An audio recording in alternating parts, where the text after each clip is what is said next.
अस्सलाम वालेकुम, जय हिंद। This is Nazia Katoch. आज मैं अपने ही विलेज में आई हूँ, अपने गांव जिसका नाम है चब्बा। मेरे इस गांव में एक ऐसे शख्स हैं जिन्हें प्रधानमंत्री ग्राम आवास योजना के तहत जो मकान मिलते हैं वो उन्हें नहीं दिया गया है। उनका घर टोटल डैमेज हो चुका है, पर फिर भी फॉर सम रीज़न उन्हें उनका जो हक है वो नहीं दिया गया है। वो एलिजिबल भी हैं एज अ बेनिफिशरी। वो उनके पास सारे डॉक्यूमेंट्स अवेलेबल हैं, उनके पास बीपीएल कार्ड है, उनके पास हर एक डॉक्यूमेंट अवेलेबल है जो उन्हें एज अ बेनिफिशरी जो है वो एलिजिबल बनाता है। बट स्टिल उन्हें प्रधानमंत्री ग्राम आवास योजना के तहत उन्हें मकान जो है वो नहीं दिया गया है।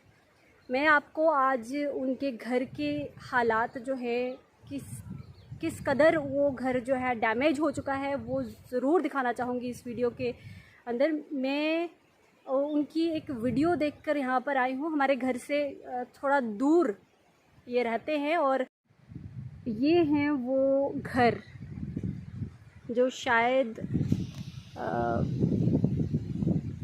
बहुत कम दिख रहा होगा। यहाँ ये एक नाले से क्रॉस करके जाना पड़ता है इनके घर के लिए। तो आइए उनका घर की जो कंडीशन है वो ज़रूर दिखाना चाहूँगी मैं।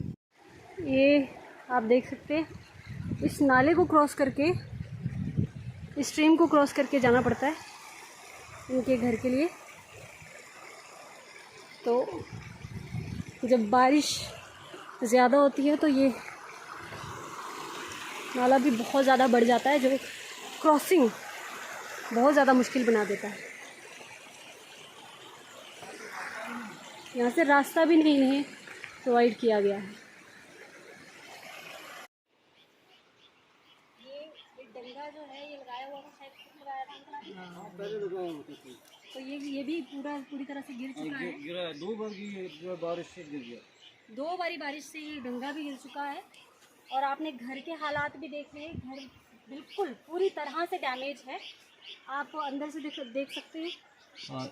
अंदर से घर का पूरी कंडीशन दिखाइए, पूरी तरह से डैमेज है। और आप खुद आइडिया लगाएं कि यहाँ पर हम कैसे एक्सपेक्ट कर सकते हैं कि कोई यहाँ पर रहे। आप खुद कंडीशन देखें। और अंदर जो एक रूम है जो पहले किचन हुआ करता था, ये हालात है किचन की। आप खुद बताइए प्लीज।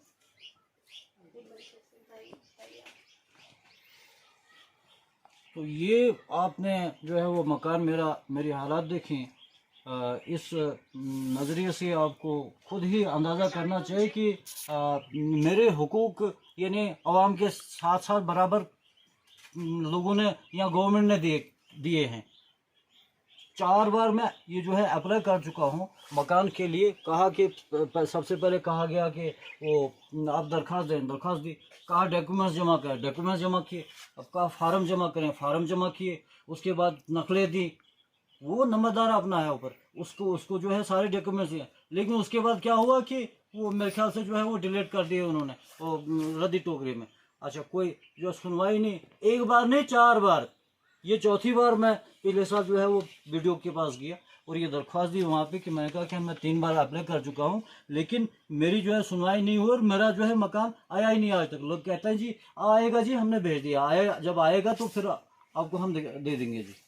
लेकिन कुछ लोग ऐसे हैं कि उनको 2-2, 3-3, 4-4 बार, कुछ लोग मैंने सुना कि 7 बार उन्हें मकान दिया गया, अलग अलग लोगों के जो है वो नजरिए से, अलग अलग लोगों के नाम से, एक ही आदमी को 7 बार। तो ये कैसा इंसाफ है? यहाँ देखें, हालात देखें। ये आपका जो है वो इंसाफ मेरे साथ है, तो लोगों के बारे में आपका इंसाफ क्या होगा? तो यहाँ पे कंडीशन मेरी भी देखें। कोई रोजगार नहीं, नौकरी नहीं, कोई काम जो है वो काम कारोबार नहीं। तो यहाँ पे जो है 32 साल से मैं रह रहा हूँ। आपको ही खुद पता है, यानी गवर्नमेंट को पता जो है मालूम है। ये हमने जो है वो peace process donation general task का कारवां जब शुरू किया था सन 2000 में से, तो उस वक्त पहले हालात बड़े ख़राब थे, यानी 10% जो है पीस प्रोसेस था, यानी 10% अमन था और बाकी 90% जो है वो सब के सब हालात ख़राब थे। यहाँ पे जो है वो उस वक्त जो है वो कर्फ्यू हुआ करता था। यहाँ चिनाई में लोग नहीं जा सकते थे, हर तरफ आर्मी थी और जो है वो हालात ऐसे ख़राब थे। कश्मीर में जाने की तो बात ही नहीं। हमने ये शुरू किया, मैंने शुरू किया सबसे पहले, उसके बाद गवर्नमेंट को जोड़ा, उसके बाद जो है वो हुकाम को जोड़ा और लोगों को जोड़ा और सबको इकट्ठा एक ही रास्ते में जो है सबको एक ही रस्सी में जो है वो पिरो करके इस काम को हमने शुरू किया। लेकिन मेरे साथ जो है ऐसे गैर इंसाफी मुझे जो है वो फरामोश कर दिया गया। और मेरे हालात को जो है ये देखें, वो सबके सब चाय पीते हैं, आवाम तक चाय पीती है मुझसे और जो है वो पैसा लूटते हैं, देने के बजाय लेते हैं। तो ये कैसा इंसाफ है लोगों का यहाँ गवर्नमेंट के साथ में, गवर्नमेंट का मेरे साथ गैर इंसाफी है और जो है सरासर गैर इंसाफी है। ये जो है इस तरीके से जो है मुझे किसी के किस्म से हरासा किया जाता है, काम के बदले में जो है वो क्या नाम है हरासा किया जाता है। तो इस तरीके से ये सारी चीज़ें जो है वो वायलेशन बंद होनी चाहिए, खिलाफ वर्जियाँ। तो और उसके बाद ये कि आवाम के साथ मुझे जो है वो सबके साथ बराबर के हुकूक तो दिए जाने चाहिए ना, फिर जा कर के मैं काम करूं। अगर मेरे हुकूक ना हो और मुझे वायलेशन का शिकार कर दिया जाए और उसके बाद जो है वो क्या नाम है मुझे जो है वो मुझे फ़ायदा देने के बजाय नुकसान किया जाए, तो अल्लाह खैर सलाह मैं काम क्यों करूं? हरगिज काम नहीं करूंगा मैं।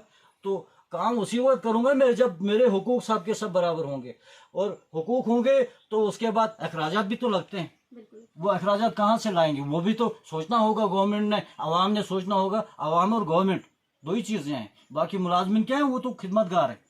तो आवाम और गवर्नमेंट ये अगर सोचते हैं इस बारे में, और मेरे हुकूक तो बराबर होने चाहिए और मिलने चाहिए। और जब नहीं मिलेंगे तो ठीक है, अगर मिले तो सबके साथ बराबरी तो कम से कम दें।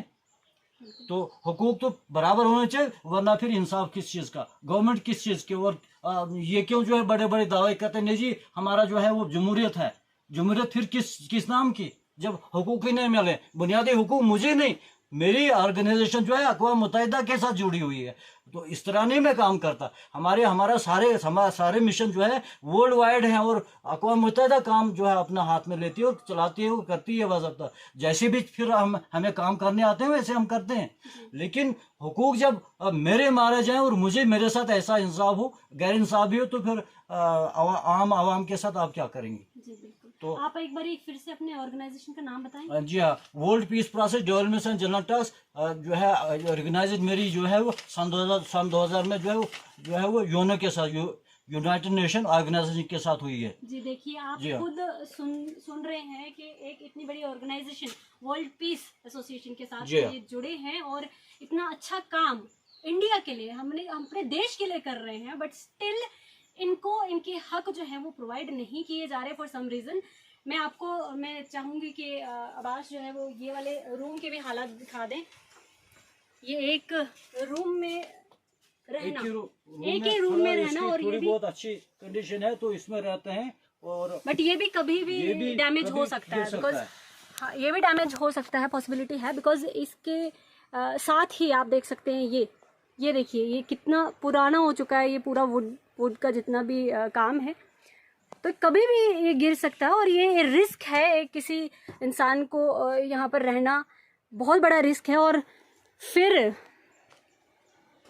बात ये इसलिए भी इम्पोर्टेंट है कि जब कोई एलिजिबल है किसी बेनिफिट को हासिल करने के लिए, एज अ बेनिफिशरी उनके पास सारे डॉक्यूमेंट्स अवेलेबल हैं, स्टिल उनकी सुनवाई क्यों नहीं की गई, क्यों इतना डिले किया गया है? मैं ये सवाल जो है हमारी कंसर्न अथॉरिटी से ज़रूर पूछना चाहूँगी कि 4 बार अप्लाई करने के बावजूद आप इतना डिले क्यों कर रहे हैं, और आप क्या एक्सपेक्ट करते हैं और क्या चाहते हैं कि ये पूरी तरह से घर जो है बिल्कुल गिर जाए और उसके बाद आप कोई एक्शन जो है वो लेंगे? मैं कंसर्न अथॉरिटी से अपील करना चाहूँगी कि इस पर्टिकुलर केस की फ़ौरन तौर पर सुनवाई जो है वो की जानी चाहिए। वार्ड नंबर है 6, विलेज है चब्बा, तो ये हालात आपने देख लिए घर के।